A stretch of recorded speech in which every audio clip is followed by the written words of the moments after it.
Welcome to this Daily Devotional Today as we continue our study through the life of Jesus. Today we're going to see that the man Lazarus, whom Jesus has been called to come and save, has now died. And his disciples are saying, we shouldn't go there because it's too dangerous. Jesus has some things to say about what God's calling looks like in our lives when it's dangerous, and even when it looks like all hope is lost. We got some great information that God has to say and share with us, so let's dive right in. Before we get going, let's make sure we have a time of prayer to make sure our hearts are in the right place, and that includes, of course, a time of confession. Confess your sins to the Lord, right? So that He will forgive us. Let's pray. Lord God, we are weak and frail. We can only see this current moment, and our imperfect memories can look back at the things that we have experienced. But Lord, we cannot see the future. We do not know what you are doing. We do not know what you are doing elsewhere. Lord, we pray that you would give us the eyes to see and the ears to hear what you are saying to us today in your word. Lord, we pray that you give us the strength to walk in obedience and faith to the things that you teach us. And Lord, we pray that you would cleanse our hearts and purify us as we confess our sins and our failings to you now.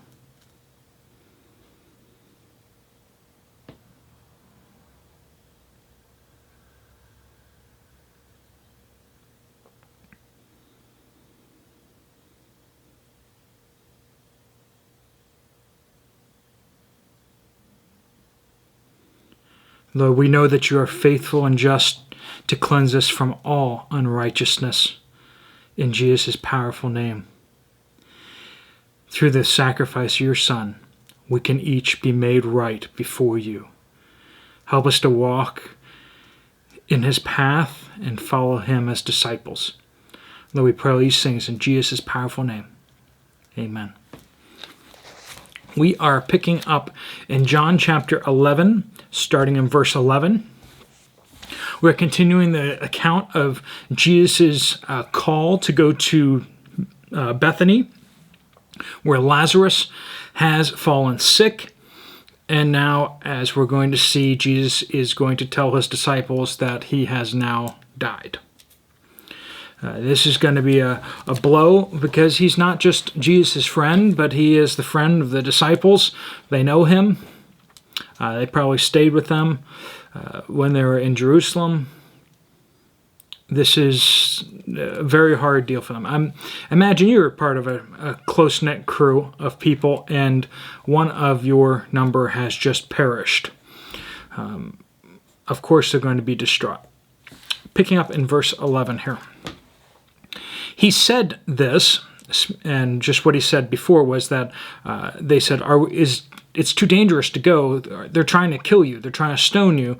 And he says, aren't there 12 hours in a day?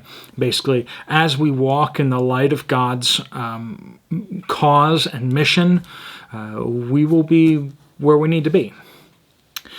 And as we say, we summed it up with the safest place to be is the center of God's will.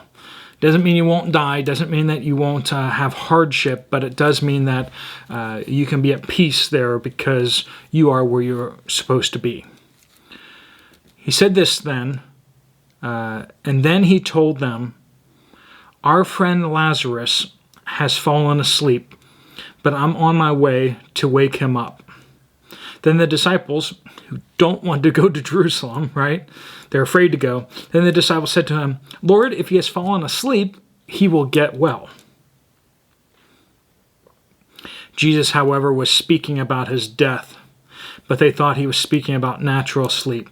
So Jesus told them plainly, Lazarus has died. I'm glad for you that I wasn't there, so that you may believe, but let's go to him. Then Thomas, called Twin, said to his fellow disciples, let's go too, so that we may die with him. Wow, that's kind of gloomy, Thomas. Yes, they're afraid. of going. They are afraid that they are going to be executed by the Jewish authorities. But, are they or are they not with the Messiah? Are they or are they not with right in the center of where God wants them to be? So on one hand, it's kind of like Thomas, doom and gloom. But on the other hand, Thomas is like, okay, let's go. If that's what it's going to take, then let's go. He's saying he's ready to die. Now, we're going to find later when the Jews actually seize Jesus that all the disciples are going to flee. So a lot of people talk big game until they actually faced with the troubles and trials. But let's go back through this. So Jesus told them that walking in the light, they were where they should be. But it doesn't mean that there won't be challenging situations. And in this case, we see that Lazarus has died. Their friend has died while Jesus was delaying by the Jordan River. So he stays there 2 full days before he goes towards Bethany. Application is, we should walk with God, but trust Him through the toughest storms. We should walk with Him, but not expect an easy, no challenge kind of walk. We need to be prepared to walk with Him through the storms. That's what He's called us to. Jesus said, pick up your cross and follow me. That's what a disciple does, is that we are to persevere through trials and tribulations, not just avoid them and wait them out until things get better and then, just be fair weather Christians. No, we are to put on our cloak and go out into the storm when God is leading us to do so. And that's where this situation is here, is that He's calling the disciples to walk with Him through this storm. And they're afraid. They're rightly afraid. But just because we're walking with Him doesn't mean things are going to be easy. And in this case, He's trying to tell them gingerly that their friend is now dead. Verses 12... verses 12. Then the disciples said to Him, Lord, if he has fallen asleep, he will get well. They're not getting it. Verse 13, so He tells them plainly, Lazarus has died. So even when God is walking with us through the storms, He loves us and He cares for us. If you've ever felt the comfort of God in the midst of a trial or a challenge, there's nothing quite like it in the world. You can have peace. It can hurt a whole lot, but you can still have peace in the midst of it because you know God is with you. In verse 14, we see plainly that Lazarus has died. And, sometimes what we think will happen, what we hope will happen, doesn't happen. Or what we really hope doesn't happen, does happen. Sometimes the hope or the dream dies. God allows it to die so that He can resurrect it. Right? And that's what happens in this case, is that God intentionally lets Lazarus die so that He can raise him from the dead. I mean, on one hand, it's like, that's cool. On the other hand, if you think about going through that, that's,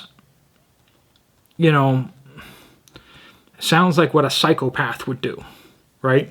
If we were to put this in, if a human were to do this, that's kind of how we would react, right? Wait a minute, you let him die so that you could raise him from the dead? Like, you're not supposed to do that. That's not cool.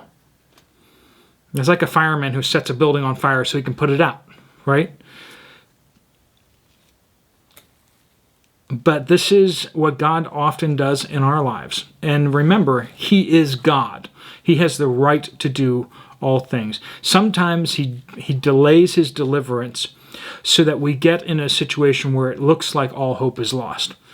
How many times in the book of this Bible do we see people who are allowed to get to a really, really bad place. They get to the bottom of the pit before God saves them. I mean, Daniel was probably like praying, Lord, don't let them cast me into the lion's den, right? And then they throw him into the lion's den. And it's just like, well, God didn't answer the prayer, right? Well, and yet he did, didn't he? He didn't really want to spend the night in the lion's den, but he did, and it was for the testimony of God that the king of Babylon falls to his knees and starts worshiping God because of it. But I'm sure Daniel was not like, this is a cool place to spend the night. Let's just stay down here at the lions. Abraham didn't go up onto the mountain with that knife hoping to have to put his son, his hope, the promise of God to death. And yet God took him all the way up on the mountain to the point where he had his hand raised before God stops him. God often brings us to the very point to ask us the question, do you truly believe?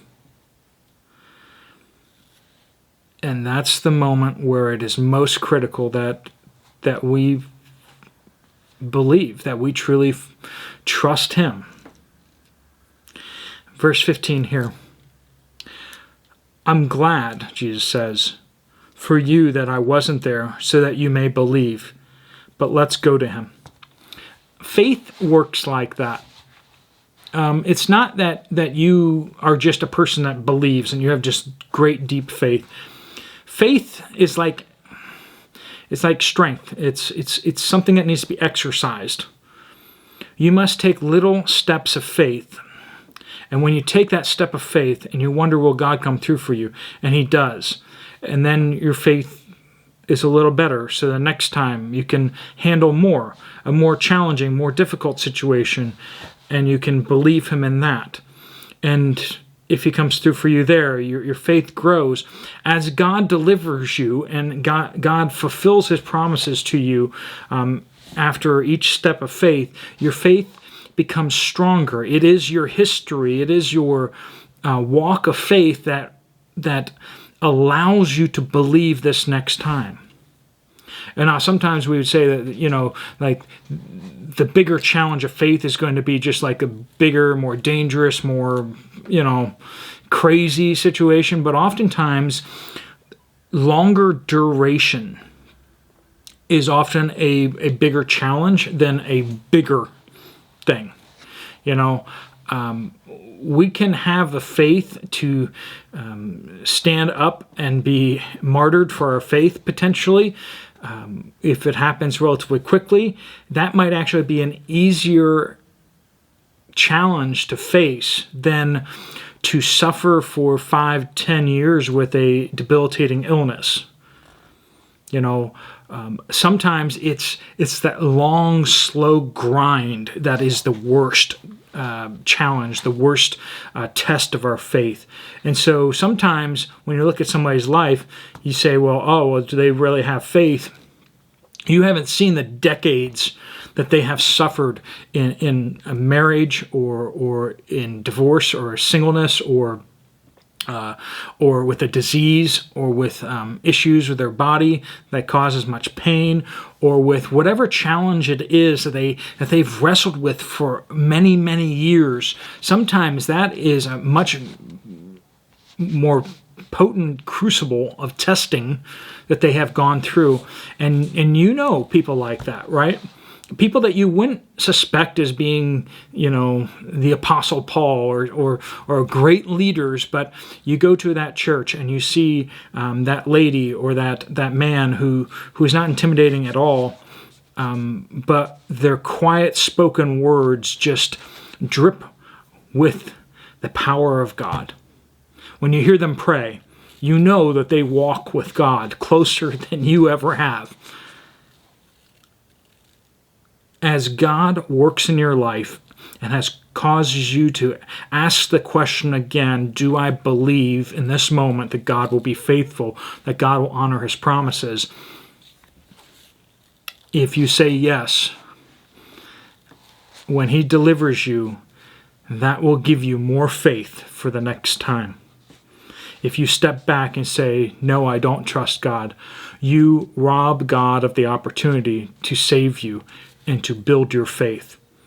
We must continue forward in our faith.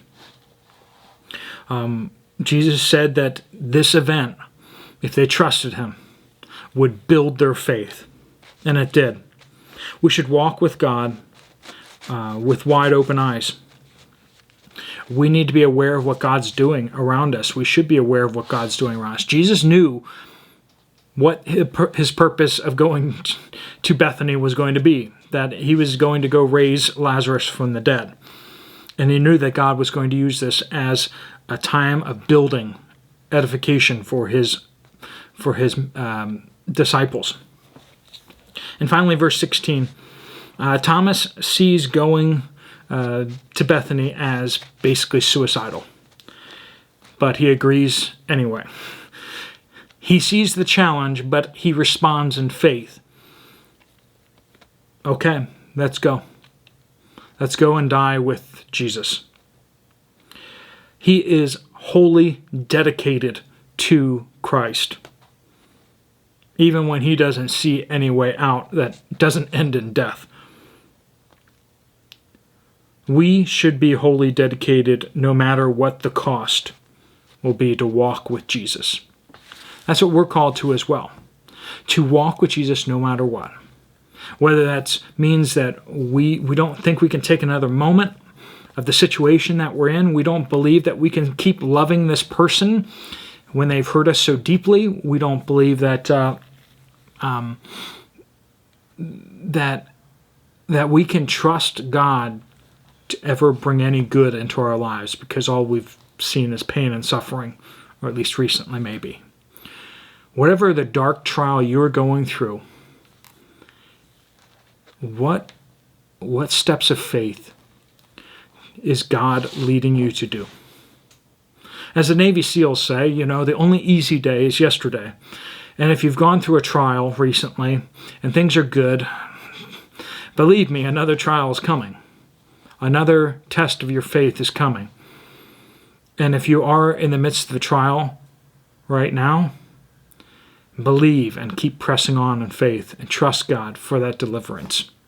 Because ultimately, when we perish, when we die, we will find that full and final deliverance in Jesus. That is the promise of God. All right, well, let's pray and let you get into the things that you have to get done for today. Lord God, I know that some people who are watching this are going through very, very difficult times of trial. Some are going through good times. But Lord, each of us has been called to walk in faith following you. Help us to believe you in the good times and not to sin in those good times, saying, well, then I'm fine. I can do this on my own. And in the deep, dark trials, Lord, help us not to grow bitter or to grow hopeless, but help us to keep believing the promises that you've given us, and let them be the light that guides us through the storm or through the time that is the trial. Lord, I pray that you bless each person here with faith, with hope, with joy, with peace. I pray all these things in Jesus' powerful name. Amen. God bless you all. There's a playlist up here of Bible study, and then here's just one single standalone Bible video that you might want to check out. All right. God bless you all.